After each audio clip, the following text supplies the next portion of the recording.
साल खत्म होने वाला है, क्रिसमस का माहौल है, लोग खोज रहे हैं कि उनका सीक्रेट सांता कौन है। लेकिन इंडियन आर्म फोर्सेस के लिए उनके सीक्रेट सांताज लगातार काम कर रहे हैं। रखवाले की जो ये किस्त होने वाली है, इसमें हम बात करने वाले हैं एक नई मिसाइल, एक नए एयरक्राफ्ट कैरियर, एक नए फाइटर जेट, एक नई गन और जो डीएसी की क्लियरेंस की अगर बात करें तो उसमें तो लिस्ट बहुत सारी लंबी है। तो क्रिसमस इज अर्ली, लेकिन जैसा कि रखवाले के नियमित दर्शक जानते ही होंगे कि आर्म फोर्सेस के लिए जो सांता आता है उसको बहुत सारे चरणों को पार करते हुए आना पड़ता है। आरएफआई, आरएफपी, एओएन, तो ये सारी चीज़ें चल रही हैं और इन सारी चीज़ों पे बात करने के लिए हमारे साथ हमेशा की तरह मौजूद हैं रक्षा पत्रकार शिव अरूर। बहुत बहुत स्वागत है शिव आपका। Thank you Nikhil, thank you. Shiv, जैसा कि मैंने कह ही दिया कि क्रिसमस के मूड में रखवाले की ये किस्त शुरू हो रही है। हमारे दर्शक भी उसी मूड में होंगे और आर्म फोर्सेस भी हमें लगता है उसी मूड में होंगे। हम जाएंगे सारे एक्विजिशन और जो चर्चा चल रही है उनके इर्द गिर्द, लेकिन मैं एक चीज़ पहले क्लियर कराना चाहता हूँ फॉर आवर व्यूअर्स। बहुत सारे लोग ये जानने में इंटरेस्टेड हैं कि 15 दिसंबर की शाम को भारत ने एक बैलिस्टिक मिसाइल का टेस्ट किया था, एक बहुत लॉन्ग रेंज मिसाइल का टेस्ट किया था, लेकिन उसके बाद कोई आधिकारिक बयान नहीं आया था सरकार की तरफ से, जैसा कि वो अमूमन किया करते हैं। तो इसलिए ज़्यादातर लोगों के पास कयास हैं कि ये स्ट्रेटेजिक फोर्सेस कमांड ने किया था या ये डीआरडीओ का था, डेवलपमेंट ट्रायल था, यूजर ट्रायल था, क्या था और कौन सी मिसाइल का था। एक जनरल आइडिया लोगों को है कि ये अग्नि 5 या अग्नि 5 लाइक मिसाइल है। आप थोड़ा would you like to clear air थोड़ा? निखिल, दो दो जवाब हैं इस सवाल का। एक तो मेरा मानना है कि जो हमारे डिफेंस सर्कल्स में है, हमारे मिलिट्री प्लानर्स या स्ट्रेटेजिक फोर्सेस के जो चीफ्स होंगे, वो ज़्यादा खुश होंगे कि ये डाउट फैल गया है कि एग्जैक्टली क्या टेस्ट हुआ था। क्या ये हथियार अग्नि 5 था या क्या ये अग्नि 6 था, क्या ये अंडर वाटर लॉन्च्ड मिसाइल था, क्या कुछ नया है जिसका नाम अभी तक सामने आया नहीं है। तो जैसे आपको पता है कि हमारे न्यूक्लियर कमांड में, स्ट्रेटेजिक फोर्सेस में ज़्यादातर जो काम होता है उस दफ्तर के अंदर वो क्लासिफाइड होता है। वो कभी कभी अनाउंस करते हैं कि क्या टेस्ट हुआ है, ज़्यादातर अनाउंस नहीं करते हैं कि क्या एक्चुअली टेस्ट हुआ है। कुछ ही हफ्ते पहले एक सबमरीन लॉन्च्ड बैलिस्टिक मिसाइल का टेस्ट हुआ था, जो अनाउंस हुआ था, उसके पहले कभी हुआ ही नहीं था। तो काफ़ी मैसेजिंग होता है। वो एक स्ट्रेटेजिक डाउट या स्ट्रेटेजिक कंफ्यूजन एक एक्चुअली एक साइकोलॉजिकल हथियार भी होता है निखिल। लेकिन मैंने अपने सूत्रों से जो ओडिशा में हैं, जो बेंगलोर में है, दिल्ली में है, उनका कहना है कि ये अग्नि 5 ही टेस्ट हुआ था। अग्नि 5 का जो मैक्सिमम रेंज है, जो 5500 किलोमीटर का जो उसका मैक्सिमम रेंज है, उससे ज़्यादा भी हो सकता है। उस रेंज पर ये एक पहला टेस्ट था निखिल, और इसलिए जो नो फ्लाई जोन नोटिफाई हुआ था वो इतना लंबा था इंडियन ओशन में। लेकिन एक डाउट ऑलरेडी प्लांट हो चुका है कि क्या ये अग्नि 5 था, क्या ये K4 था। K4 मिसाइल जो है इंडियन स्ट्रेटेजिक फोर्सेस में, वो अभी तक पब्लिकली टेस्ट नहीं हुआ है। सूत्रों के मुताबिक ये कुछ अर्ली टेस्ट ऑलरेडी हुए हैं, लेकिन कोई अनाउंसमेंट K4 के बारे में अभी तक सामने नहीं आया है। मेरा मानना है कि इसलिए शायद कोई स्टेटमेंट नहीं आया सामने निखिल, क्योंकि अभी जो माहौल है इंडिया और चाइना के बीच में, जो बातें चल रहे हैं, जो तवांग हुआ था उसके बाद में, तो आई थिंक कि एक थॉट प्रोसेस पैदा हुआ था कि ये एक प्री प्लान्ड एक्सरसाइज था, ये प्री प्लान्ड टेस्ट था जो हमने बहुत पहले नोटिफाई किया था। लेकिन let's not beat the drums about it. एक स्टेटमेंट इशू करके एक अलग तरीके से पब्लिसिटी हो जाता है, एक अलग एंगल पैदा सामने आ जाता है कि अच्छा, क्योंकि सीमा पर तनाव हो रहा है इसलिए इंडिया ने ऐसे टेस्ट किया है, काफ़ी स्टेटमेंट्स आ जाएंगे, इंटरनेशनल प्रेशर भी आ सकता है, इसलिए शायद ये टेस्ट हो गया था, लेकिन कोई स्टेटमेंट सामने नहीं आया। लेकिन आई थिंक दैट कि जो the strategic forces are, they are enjoying the doubt that has been created by it.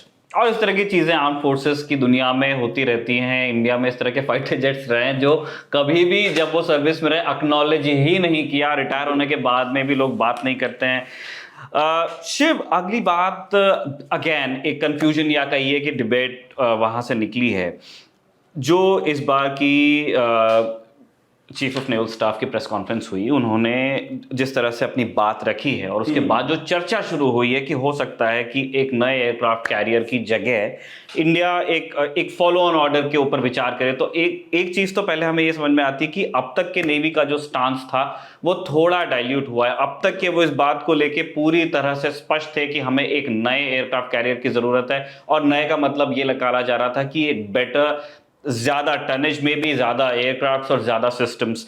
लेकिन अब बात वहां आ रही है कि एक हो सकता है कि विक्रांत जैसा और Vikrant class so to speak aircraft carrier आ जाए। आपके क्या विचार हैं? एक लंबी बहस तो बहुत चली रही है रखवाले में, दर्शक अवगत हैं उससे, कुछ नया हुआ है क्या शिव? निखिल, आपने एक शब्द का इस्तेमाल किया, dilution. You have hit the nail on the head. ये बिल्कुल डाइल्यूशन है। ये एक एक्चुअली एक क्लाइम डाउन है, क्योंकि नौसेना के अंदर निखिल एक रियलिटी चेक फैल गया है कि देखो, हम एक एडिशनल एयरक्राफ्ट कैरियर IAC-2 जो बोलते हैं उसको, जो विक्रांत से बड़ा होगा, सुपर एयरक्राफ्ट कैरियर जो टेक्निकली विशाल क्लास हो सकता है, उसके लिए बहुत काम चल रहा था, बहुत लॉबिंग चल रहा था, बहुत प्रपोजल्स थे, बहुत प्रेजेंटेशंस थे। लेकिन पिछले 4-5 साल में निखिल जो प्रेशर, काउंटर प्रेशर बन गया था फौज के अंदर कि देखो, हमारे पास बजट्स काफ़ी लिमिटेड हैं, आपके पास ऑलरेडी 2 एयरक्राफ्ट कैरियर हैं, क्यों ना आप ये जो लिमिटेड बजट है ये सबमरीन्स में लगाएं। Submarines will be more more instrumental in the future battlefield, etcetera etcetera. General Bipin Rawat साहब ने भी ये एक आर्ग्यूमेंट सामने किए थे। ये सब होने के बाद आई थिंक कि नौसेना के अंदर एक क्लाइम डाउन हुआ है निखिल। एक प्रैग्मेटिज्म, प्रैक्टिकलिटी पैदा हो गया है कि देखो, हम लगातार लड़ सकते हैं एक IAC-2 के लिए। ये एक आइडियलिस्टिक प्रपोजल हो सकता है, लेकिन अभी हमारे पास हाथ में विक्रांत आ गया है। इसका मतलब है कि जो पेपर वर्क है, जो बजटरी कोई बजटरी कंफ्यूजन नहीं है। हमको पता है कि इस जहाज के लिए कितने पैसे लगते हैं, क्या कर सकता है, कितने देर चल सकता है, कितने सालों के लिए ऑपरेट कर सकता है। जो टेक्नोलॉजीज हैं इस जहाज में ऑलरेडी हमारे पास है, तो कोई डिले नहीं होगा।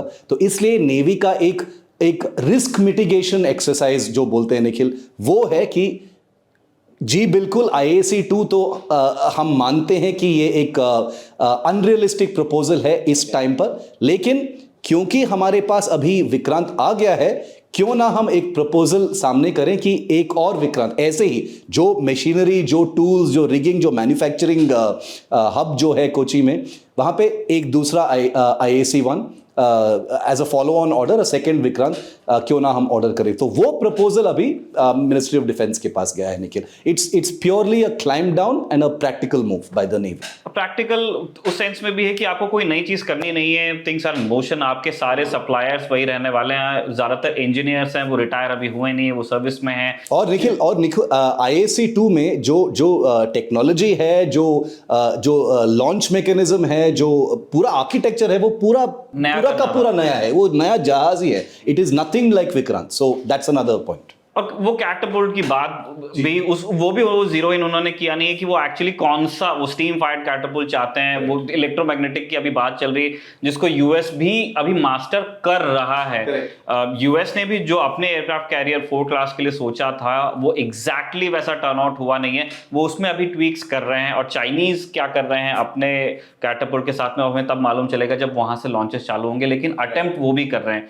तो हमें अभी देखना है कि ये गेम कैसा सेटल होता है। शिव, एक चीज जिसको हम कॉल आउट करना चाहते हैं, यस, बहुत रिस्पेक्टेड एक्सपर्ट्स ने ये कहा है, बजटरी कंस्ट्रेंट्स की वजह से या जो भी हमारा ग्रॉस नेशनल पावर है उसके नतीजे में, कि आप एयरक्राफ्ट कैरियर सभी सिर्फ इसलिए नहीं ले सकते क्योंकि आपको सबमरीन्स की जरूरत है और हमारे पास पैसे उतने हैं, ग्रांटेड। लेकिन शिव, क्या ऐसा नहीं हो रहा है कि हमें एयरक्राफ्ट कैरियर तो नया नहीं ही मिल रहा है, बट हमें सबमरीन्स भी तो नहीं मिल रही हैं? 75I पर रखवाले को ही 1.5 साल हो गया है बात करते हुए।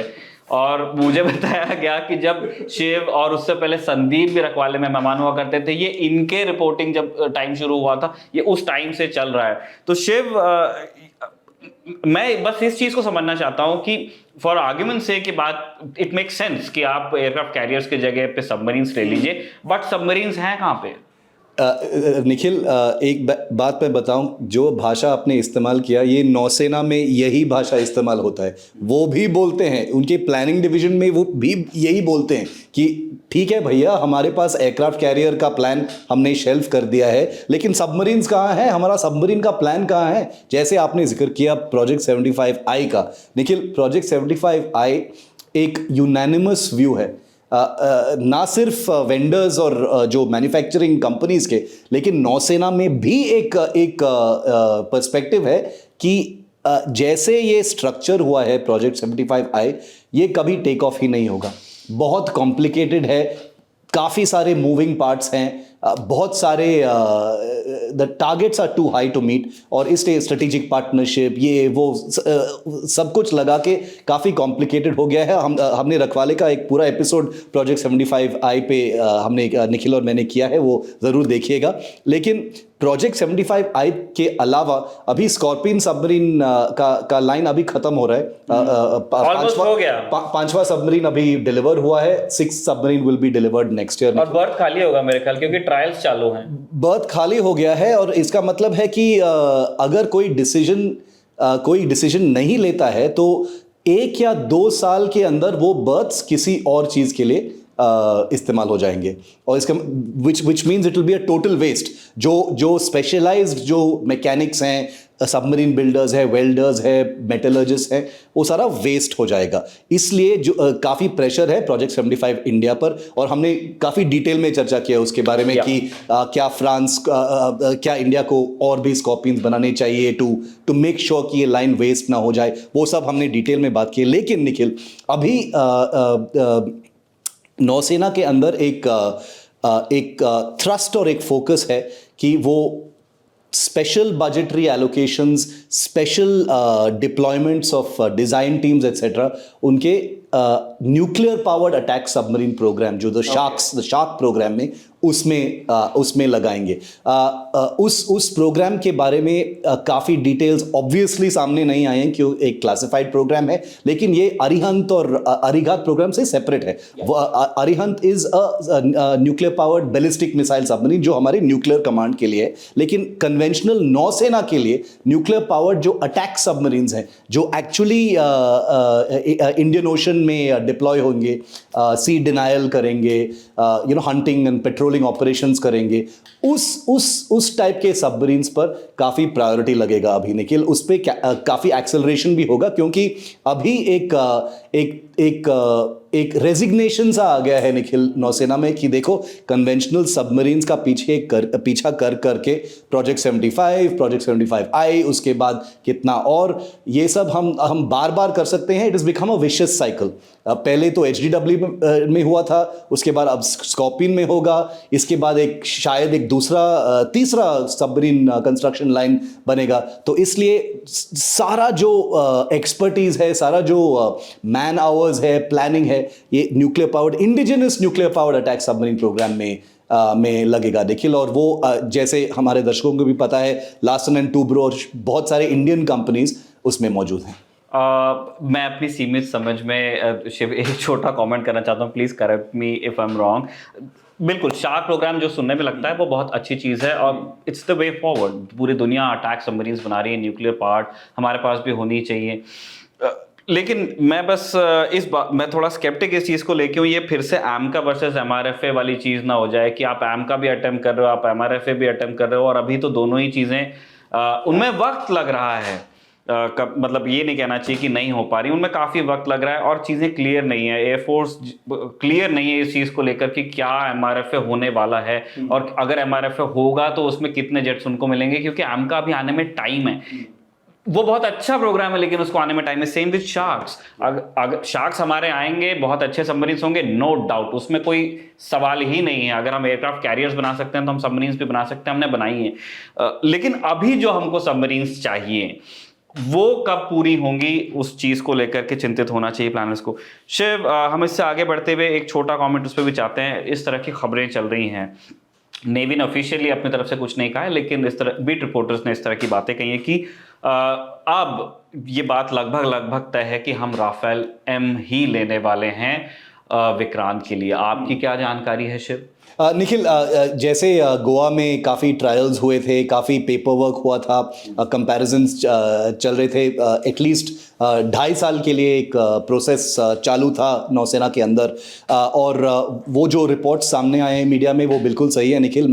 मेरा भी यही जानकारी मिली है कि नेवी ने सिर्फ ये जो क्राइटेरिया टेस्ट पॉइंट्स जो हैं उन्होंने सामने किए हैं टू द मिनिस्टर, रक्षा मंत्रालय को सामने किए हैं ये रिपोर्ट, जिसमें लिखे हैं कि उनके नीड्स के लिए जो क्राइटेरिया उन्होंने ट्रायल्स के दौरान सामने किए थे उसके लिए taking into account cost, ownership cost, सब कुछ लगा के उनका रिकमेंडेशन ये है कि Rafale M is a more suitable aircraft. उन्होंने बस ये बोला है।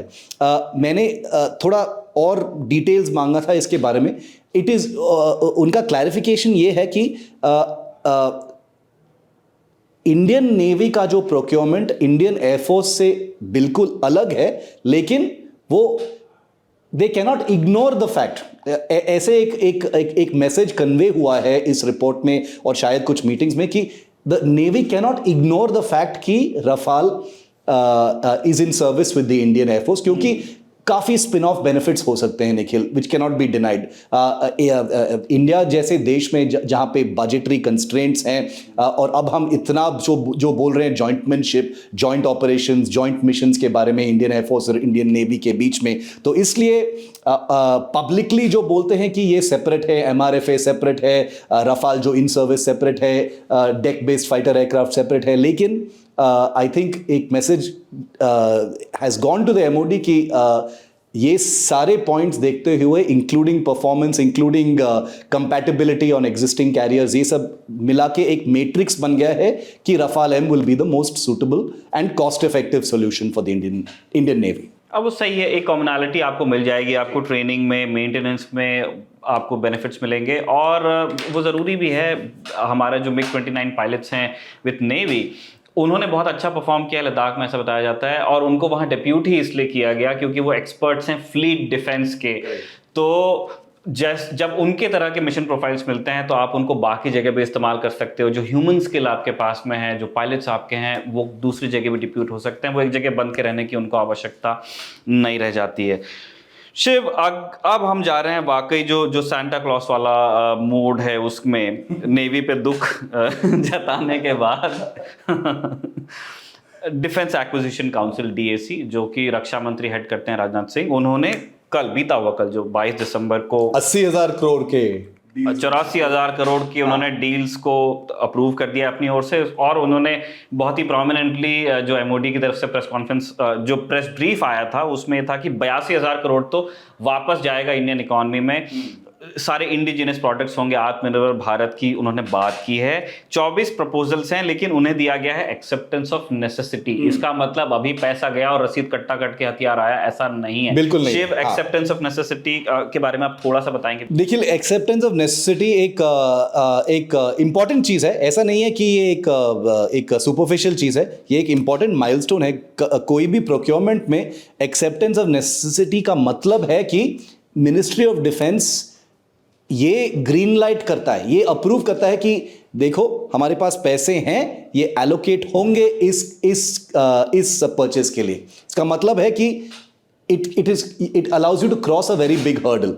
इसके बाद एक्सेप्टेंस ऑफ नेसेसिटी का मतलब है कि जब कोई फौज, आर्मी, नेवी या एयरफोर्स एक प्रपोजल लाकर रखता है मिनिस्ट्री ऑफ डिफेंस में कि हमको ये हथियार चाहिए, जब वो एक्सेप्ट होता है और जब वो बजट एलोकेट होता है, जैसे आपने बोला कि 84,000 करोड़, उसका मतलब है कि yes we have the budget, और वो बजट आपके पास है, आप you can proceed with the procurement of this said item. That is what acceptance of necessity is. लेकिन जैसे आपने बताया कि एक्सेप्टेंस ऑफ नेसेसिटी के बाद काफ़ी गहरा काम शुरू होता है, पेपर वर्क, प्रोक्योरमेंट प्रोसेस, वो सब होता है। तो sometimes it can take years after acceptance of necessity, और काफ़ी लेंदी प्रोसेस है, बहुत लंबी कॉन्ट्रैक्टिंग चलती है, सारी चीज़ें क्लियर की जाती हैं कि अगर कुछ होता है तो क्या होगा, स्पेयर्स कहाँ से आएंगे, कौन देगा, गाड़ी आप ले रहे हैं तो उसके टायर्स कौन से होंगे, प्रेशर, बहुत सारी नेगोशिएशंस होंगे, कि आपको कौन सा रेट ठीक पड़ रहा है, कौन सा नहीं पड़ रहा है, और फाइनली फिर जाकर के आप किसी वेंडर के साथ में एक टाई अप करते हो Correct. और आप उसको पे करते हो और वो आपको फिर डिलीवरी देता है, चाहे पीएसयू हो, डीपीएसयू हो, चाहे कोई प्राइवेट पार्टी हो। शिव, अब हम सिस्टम्स के बारे में, बहुत सारे सिस्टम्स हम चाहते हैं आप छोटे छोटे कमेंट्स करें। पहले आमी, FICV तो बहुत सालों के लिए से ऑन द एनविल है निखिल। BMP-2 और जो आर्मर्ड फाइटिंग व्हीकल्स है, इन्फेंट्री कॉम्बैट व्हीकल्स है, बहुत सालों से तैनात हैं। वो कुछ अपग्रेड भी हुए हैं, कुछ रिफर्बिश भी हुए हैं, लेकिन बहुत सालों के लिए एक प्रपोजल था कि हमको एक फ्यूचरिस्टिक इन्फेंट्री कॉम्बैट व्हीकल की ज़रूरत है। ये एक पब्लिक प्राइवेट पार्टनरशिप होगा और FICV ये क्लियर हो चुका है। देखना पड़ेगा कि कितना how fast it can go forward Nikhil. काफ़ी सारे कंपनीज हैं जो इस FICV प्रोग्राम में शामिल हैं। It will be a true blue Atmanirbhar Bharat programme. Light tanks, light tanks भी बहुत ये एक्चुअली एक बहुत दिलचस्प चीज़ है निखिल, क्योंकि फ्रॉम जो रिक्वायरमेंट का आइडेंटिफिकेशन हुआ था वो बस 1.5 साल पहले हुआ था, जब ऑपरेशन स्नो लेपर्ड हो रहा था लद्दाख में। वहाँ पे एक रिकग्निशन बन गया था कि हमारे पास लाइट टैंक्स नहीं है। चीन के पास काफ़ी सारे वो Z क्लास लाइट टैंक्स हैं और हमारे लिए ये बहुत अर्जेंट ज़रूरत है लद्दाख में। तो काफ़ी टॉक्स हुए थे। फाइनली ये एक प्रोजेक्ट जोरावर पैदा हुआ था निखिल। प्रोजेक्ट जोरावर है एक नया light tank, Larsen and Toubro और DRDO का एक जॉइंट पार्टनरशिप है, जिसमें वो बहुत जल्दी ये टैंक को प्रोटोटाइप करके बना देंगे। 2023 तक वो रोल आउट हो जाएगा। तो आई थिंक 350 के ऊपर कुछ टैंक्स क्लियर हुए हैं as per the DAC। Very important for Ladakh. Mounted gun systems भी इज वेरी इंपॉर्टेंट। ये भी as part of the entire artillery rationalisation programme ये भी एक कंपोनेंट था निखिल। तो मेरा मानना है कि ये भी it has also been cleared along with everything else. Shiv, थोड़ी सी क्लैरिटी, गन्स बहुत सारी जगहों पे बहुत सारी तरह से माउंट हो सकती है। क्या आप दर्शकों को बताएंगे कि हम एग्जैक्टली किस माउंटेड गन सिस्टम की बात कर रहे हैं? माउंटेड गन्स का मतलब है Nikhil artillery gun system mounted on a truck. It can be on a truck का चैसी। अभी कुछ प्रोडक्ट्स हैं from the Indian private sector और DRDO के पास भी है। कुछ पब्लिक प्राइवेट पार्टनरशिप हो सकता है इसमें। बैलिस्टिक हेलमेट्स, रखवाले की एक और पुरानी किस्त में हमने बैलिस्टिक हेलमेट्स की खूब बात की थी। जब ये बात पहली बार आई थी कि इंडिया आप बैलिस्टिक हेलमेट्स का एक बल्क ऑर्डर देगा और वो सारे ट्रूप्स में आपके बंटने वाले हैं। अब आया है AON। निखिल, बैलिस्टिक हेलमेट्स की जो खरीदारी है वो काफ़ी पीसमील मैनर में हुआ है। कभी कभी कुछ क्वांटिटी लेते हैं, उसके बाद किसी और कंपनी से लेते हैं। मेरा मानना है कि इस पर्टिकुलर AON के बाद काफ़ी रैशनलाइजेशन हो जाएगा। 2-3 कंपनीज हैं, MKU है नागपुर में, कानपुर में, 2-3 और मीडियम प्राइवेट कंपनीज हैं जो ये बनाते हैं। तो मेरा मानना है कि इस AON के बाद शायद एक बड़ा डील होगा and it will be rationalised to meet the entire requirement. और बैलिस्टिक हेलमेट्स बहुत सिंपल होते हैं। आप बेसिक आइडिया उसका ये लगाइए। आपने JNK में देखा होगा जब ट्रूप्स तैनात होते हैं तो एक वो पटका सा पहनते हैं जिसके अंदर मेटल प्लेट्स होते हैं। एक बहुत स्मार्ट ऑफिसर थे, he goes by the name of Datta, मुझे उनका रैंक याद नहीं आ रहा, ब्रिगेडियर और लेफ्टिनेंट जनरल। उन्होंने ये जुगाड़ लगाया था और ये जुगाड़ उन्होंने इसलिए बनाया था ताकि ट्रूप्स की जान बचाई जा सके, क्योंकि हमारे तब के हेलमेट्स बैलिस्टिक नहीं थे। इसका मतलब वो गोली को रोक नहीं पाते थे, गोली उसके अंदर चली जाती थी। तो पट्टा के अंदर एक मेटल प्लेट होता है। तो वो बैलिस्टिक हेलमेट्स का आइडिया बेसिकली होता है कि वो डिफ्लेक्ट करते हैं और इम्पैक्ट कुछ ना कुछ होगा, चोट लग सकती है जवान को, लेकिन जो बहुमूल्य जीवन है वो बचाया जा सकता है। इसलिए बैलिस्टिक हेलमेट्स, दुनिया की सारी मॉडर्न आर्मीज आप देखते हैं वो बैलिस्टिक हेलमेट्स ही इस्तेमाल करती हैं। शिव, शायद किसी मेजर आर्म फोर्स के मामले में इंडिया शायद अकेला होगा जहां बैलिस्टिक हेलमेट्स नहीं है।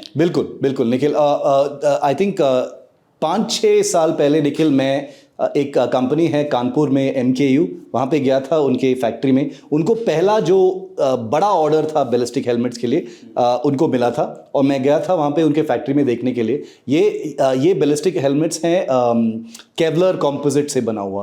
तो काफ़ी टेस्टिंग भी होता है, सेना भी ये हेलमेट्स को टेस्ट करते हैं। और जब भी आप कुछ तस्वीर देखेंगे अभी कश्मीर या नॉर्थ ईस्ट से, ज़्यादातर आप देखोगे कि ये जो प्राइवेट सेक्टर के बने हुए बैलिस्टिक हेलमेट्स ऑलरेडी इस्तेमाल हो रहे हैं निखिल।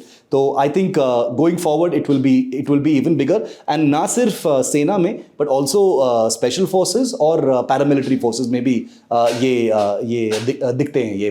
बिल्कुल, और बाहर से देखने में आपको प्लास्टिक का लगता है लेकिन बहुत मजबूत होता है, और इसकी एक खूबी ये भी है कि आप इसके ऊपर नाइट विजन डिवाइस वगैरह जो बाकी इन्हांसमेंट्स हैं आपके, आप माउंट कर सकते हो, जिसमें हमारे पुराने हेलमेट्स जो सेकेंड वर्ल्ड वॉर वाले जो हेलमेट्स थे वो इतना आसान उस पर माउंट करना नहीं होता था, आपको बांधना पड़ता था उसके साथ में। इसके अंदर वो खांचे होते हैं। आगे हम बढ़ रहे हैं, नेवी एंटी शिप मिसाइल्स, जैसा नाम है वैसा काम है, किसी शिप को किल करने के लिए इस्तेमाल होती हैं ये मिसाइल्स। शिव, हम दो चीज़ें जो ज़्यादा उत्सुकता जताती हैं जो नेवी के लिए A1 हुआ है, उसमें एक है, वन इज मल्टीपर्पज वेसल्स और दूसरा है हाई एंड्योरेंस ऑटोनोमस व्हीकल। हम जानना चाहते हैं कि ये हाई एंड्योरेंस ऑटोनोमस व्हीकल क्या है? High endurance autonomous vehicles, I think they are talking about under water vehicles Nikhil. Okay, क्योंकि देखिए निखिल, ये भी बहुत सालों से एक प्रपोजल था इंडियन नेवी में कि देखो नियर शोर कोस्टल एरियाज में हमको पेट्रोलिंग की ज़्यादा ज़रूरत है, स्पेशली 2611 के बाद। कुछ प्राइवेट कंपनीज सामने आए थे, जैसे Larsen and Toubro, Tata, Mahindra, इनके पास not Mahindra, I think Larsen and Toubro, Tata और कुछ और, जिनके पास ऑटोनोमस अंडर वाटर व्हीकल्स है। ऑटोनोमस अंडर व्हीकल क्या है निखिल? वो 10 फीट बड़ा एक मिनी सबमरीन होता है, पूरा रोबोटिक, उसके अंदर कोई शख्स नहीं बैठता है, पूरा रिमोट कंट्रोल्ड है, ग्राउंड स्टेशन से वो कंट्रोल होता है, और वो ऑटोनोमस भी हो सकता है। इसका मतलब है कि वो प्री प्रोग्राम हो सकता है, उसको एक 10 या 20-30 किलोमीटर का एक सर्किट लगाने के लिए आप प्रोग्राम कर सकते हैं। उसके पास कैमराज होते हैं, इंफ्रारेड कैमराज, सोनार, ये सब। तो basically it's a sensor platform जो keeps tabs, it keeps watch like a submarine or a ship। जैसे हम एयर स्पेस में हम ड्रोन्स इस्तेमाल करते हैं, उसी तरह ऑटोनोमस अंडर व्हीकल्स भी हैं। तो शायद high endurance, what is the full form, high endurance autonomous vehicles, शायद यही होगा निखिल, कि keeping under water vehicles on patrolling missions for many hours, कुछ दिन के लिए या कुछ हफ्तों के लिए भी हो सकता है।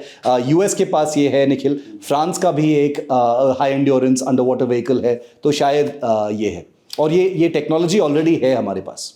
एयरफोर्स के लिए जो A1 हुए हैं वो काफ़ी सिंपल हैं। लॉन्ग रेंज गाइडेड बॉम्ब, आप जानते हैं गाइडेड बॉम्ब छोटा मोटा, आप उसके अंदर कोई डिफ्लेक्शन प्रोग्राम कर सकते हैं, वो जा सकता है ट्रेस करते हुए किसी एक सिग्नल को। Range augmentation kit for conventional bomb, जो आपके नॉर्मल बॉम्ब्स हैं उनकी रेंज बढ़ाने के लिए है। और एडवांस सर्वेलेंस सिस्टम, ये एक बेसिक सर्वेलेंस सिस्टम है, जासूसी अथवा और निगरानी के लिए ये इस्तेमाल होता है। कोस्ट गार्ड के लिए भी एक है, next generation offshore patrol vessel. ये ऑफशोर पेट्रोल वेसल ही है, उसमें कुछ नए आप चीज़ें नए। और निखिल, इंडियन एयरफोर्स के लिए भी एंटी रेडिएशन मिसाइल्स का भी क्लियरेंस हुआ है, according to some reports that I read and people I spoke to, कि NG आर्म रुद्रम 1, रुद्रम 2, रुद्रम 3 जो हैं, आई थिंक रुद्रम 1 और 2 जो 150 और 350 किलोमीटर के रेंज के एंटी रेडिएशन, जो air to ground strike weapons जो हैं, वो भी इस DAC क्लियरेंस में क्लियर हुए हैं। और एंटी रेडिएशन, जैसा शिव आपको बता रहे हैं, ये रेडार किलर्स होते हैं। बहुत रिस्की मिशन प्रोफाइल होता है ये, इस मिशन प्रोफाइल को उड़ाने वाले पायलट्स बहुत एक्सपीरियंस होते हैं। जो आपने यूक्रेन और रशिया की लड़ाई के संदर्भ में जो आप सीड और डीड मिशंस के बारे में जो आप सुन रहे हो, वो यही मिसाइल्स इस्तेमाल होती हैं कि जो रेडार्स आपको ट्रैक कर रहे हैं उनके साथ में उनके हथियार, उनके सरफेस टू एयर मिसाइल्स भी होते हैं। आपको वो साइट्स आइडेंटिफाई करके आप उनके ऊपर जो हथियार छोड़ते हो वो हैं आपकी एंटी रेडिएशन मिसाइल्स। बहुत ज़रूरी हैं, बहुत रिस्की मिशन प्रोफाइल में इस्तेमाल होती हैं। शिव, अब हम एक और RFI की तरफ जाना चाहते हैं, वो भी बड़ा रिसेंट है और 20 तारीख को आया है। इतनी जानकारी हर किसी के पास है कि ये आर्टिलरी गन्स के लिए है, इंडियन आर्मी के लिए, और 155/52 माफ कीजिए कैलिबर के लिए, 155/52 कैलिबर के लिए ये होने वाला है। और इतनी बात सब जानते हैं, लेकिन हम एक रिपोर्ट को कोट करना चाहते हैं। विद ड्यू क्रेडिट्स ने एलेक्स फिलिप ने किया है फॉर द प्रिंट, और उन्होंने अपनी रिपोर्ट में एक इंटरेस्टिंग चीज़ को रेज किया है कि वो ये कह रहे हैं कि ये जो रिक्वेस्ट फॉर इन्फॉर्मेशन है, इसके अंदर ये स्पेसिफाई किया गया है कि 15 टन से कम होना चाहिए प्रेफरेबली। और फिर जो आप जिन दो सिस्टम्स की वो बात कर रहे हैं, वो कह रहे हैं कि एक तो ATAGS जो आप बना रहे हैं, एडवांस टोर्ड आर्टिलरी गन सिस्टम, जो कि DRDO, टाटा और कल्याणी मिलके बना रहे हैं इंडिया के अंदर, वो एक सिस्टम है। और दूसरा सिस्टम है जो कि अर्बिट का है, जो अडानी के साथ पार्टनरशिप में वो हो सकता है इंडिया में बनाए, एथॉस, जो कि ऑटोनोमस टोर्ड हॉवित्जर सिस्टम है। अब फर्क ये पड़ गया है कि ATAGS का वजन है 18 टन से थोड़ा ज्यादा, और जो एथॉस है वो लगभग 15 टन का है। तो ऐसा हो सकता है कि ये डील चला जाए एथॉस को। शिव, आपको क्या लगता है? निखिल, देखो, भारतीय आर्टिलरी के जो प्लान्स और प्रोग्राम्स हैं, प्रोक्योरमेंट के जो प्रोग्राम्स हैं, आई थिंक 20 साल से वो इतने ट्विस्ट एंड टर्न्स हुए हैं उसमें निखिल, कि अभी तक हमारे पास बोफोर्स के ज़माने से अभी तक सिर्फ एक आर्टिलरी प्रोडक्ट क्लियर हुआ है, और वो है M777, जो एक अमेरिकन प्रोडक्ट है। अभी तक जो अल्ट्रा लाइट, वो एक दूसरा तरह का गन है, बिल्कुल अलग चीज़ है। Ultra light ULH ultra light howitzer है, जो एक अलग कैटेगरी का गन सिस्टम है। लेकिन मेरा इन्फॉर्मेशन ये है निखिल कि जब भी कोई RFI फ्लोट हुआ है, और ये जो RFI फ्लोट हुआ है, मतलब ये आई हैव लॉस्ट काउंट कि कितने RFIs ऐसे सामने आए हैं ओवर द इयर्स निखिल। शायद 20 या 25 ऐसे RFIs सामने आए होंगे specifically for towed gun systems, क्योंकि हमको याद रखना पड़ेगा कि टोड गन सिस्टम्स का मतलब है बोफोर्स टाइप के गन्स। बोफोर्स गन्स जो थे 80s में जो हमने लिए थे, वो स्कैम के guns that were taken as part of the so called Bofors scam, वो गन्स भी टोड गन सिस्टम्स थे। इसका मतलब है कि वो सेल्फ प्रोपेल्ड नहीं है, वो ट्रक पे हिच होके वो डिप्लॉय होते हैं। तो ये जो नया RFI है, शायद सारे RFIs में वेट कैटेगराइजेशन वो स्पेसिफाई होता है निखिल, लेकिन जो स्नेहिश, और स्नेहिश मेरा बहुत करीबी दोस्त है, अगर उन्होंने रिपोर्ट किया है कि ये वेट का जो स्पेसिफिकेशन है ये एक्चुअली इंपॉर्टेंट है, क्योंकि ये शायद गेम चेंजर हो सकता है, ये ATAG स्पेसिफिक होगा और to favour some other gun, ये बिल्कुल हो सकता है Nikhil, and it will not be the first time it has happened. That is the problem here. अगर ये एक्चुअली सही है कि ये वेट को they put a limit on the actual weight of it, then it goes back to what the MOD has been talking about in terms of आत्मनिर्भरता in defense। अगर ये कुछ गन को फेवर करता है जो बाहर से आएगा, then what are you talking about in terms of made in India guns, even if it is a partnership with Adani? To be fair to Elbit, उन्होंने ये कहा है कि अगर if this deal goes down, और सारी India के साथ जो भी कंपनीज बिजनेस करने आती हैं वो ये जानती हैं कि इंडिया में अभी आत्मनिर्भरता, और पहले से ये 1962 की जब लड़ाई चल रही थी, जो आपके फर्स्ट डिफेंस मिनिस्टर थे, उस टाइम से आत्मनिर्भरता की बात चल ही रही है भारत में। तो इंडिया में जो भी सप्लायर्स या वेंडर्स आते हैं वो ये ऑफर जरूर देते हैं कि हम आपको इतने लोगों को नौकरी दे देंगे। अब ये चीज थोड़ी सी बढ़ गई है, तो एथॉस के बारे में भी एल्बिट प्लस अडानी का यही ऑफर था कि अगर आप करते हैं तो हम आपके यहाँ जाकर के प्लांट लगा देंगे, और जो प्रोडक्ट आपको मिलेगा वो आत्मनिर्भर ही होगा। पॉइंट ये है कि ATAGS जो है ये एक आत्मनिर्भर कॉन्सेप्ट भी है। शिव, ये अभी ये एक रिपोर्ट है ऑब्वियसली, और ये RFI है, बहुत सारी चीजें चेंज नहीं है। हम बिल्कुल नहीं कह रहे हैं कि स्नेहश ने ऐसा कुछ कह दिया या हम कुछ कह रहे हैं, ये सारी चीजें हम डिसाइड नहीं कर रहे हैं, ये सारी चीजें MOD में डिसाइड हो रही है, वी आर डिस्कसिंग। शिव, मैं बस ये जानना चाहता हूं कि अगर ये वाकई एक डिस्कशन है 15 tons versus 18 tons, what difference will 3 tons make? एक बेसिक आइडिया है कि आपको एयर कैरेज में फर्क पड़ जाएगा कि आप कितना दूर लेके जा सकते हो, लेकिन क्या RT गन्स में 3 टन से बहुत फर्क पड़ जाएगा? Nikhil, technically speaking 3 tons can make a lot of difference, क्योंकि आर्टिलरी में the use of metals, the weight of the barrel, the weight of the entire structure, ये बहुत बहुत महत्वपूर्ण है। मोबिलिटी के एंगल से काफ़ी इंपॉर्टेंट चीज़ है। A few tons can make a difference between whether ये गन एयर डिलीवर हो सकता है, या कुछ बोगी पे लग सकता है, या रोड डिलीवर, या ट्रक माउंटेड हो सकता है। ये सारे टेक्निकल चीज़ें, I think there is definitely something to do with it Nikhil. लेकिन हमको और भी डिटेल में जाना पड़ेगा कि और क्या स्पेसिफिकेशंस है, क्या is this a level playing field, क्या कोई फेवर हो रहा है, बिकॉज ए-टैग्स एक इमोशनल चीज भी बन गया है निखिल। हमको याद बिल्कुल रखना चाहिए कि ए-टैग्स एक, जैसे आपने बिल्कुल सही बताया कि ये एक लाइसेंस प्रोड्यूस्ड हथियार नहीं है, ये पूरा का पूरा भारतीय है, यहीं पे बना है, बैरल यहीं पे बना है, एम्यूनिशन यहीं पे बना है, सारे जो चार्जेस है, टेक्नोलॉजीज हैं, मेटल्स हैं, मेटलर्जिकल प्रोसेसेस हैं, या भारत फोर्ज, टाटा, ये सब इंडियन कंपनी से बने हुए हैं। तो ये एक true blue Atmanirbhar Bharat example है। लेकिन if we talk about Athos और जो भी any other foreign company partnering with an Indian company, वो बिल्कुल नौकरियां तो लगेंगे ही, लोकल प्रोडक्शन तो लगेगा ही, लेकिन जो माल जो बनेगा, वो उसका डेवलपमेंट, उसका जो डिजाइन है, उसका जो कॉन्सेप्ट है, वो बाहर बना है। तो it will not B an Indian gun, it will B an Indian made gun. ठीक है, तो ऐसी छोटी छोटी और बारीक चीज़ों पे नज़र रखी जाए तभी आप रक्षा मामलों की तहों तक पहुंच पाते हैं।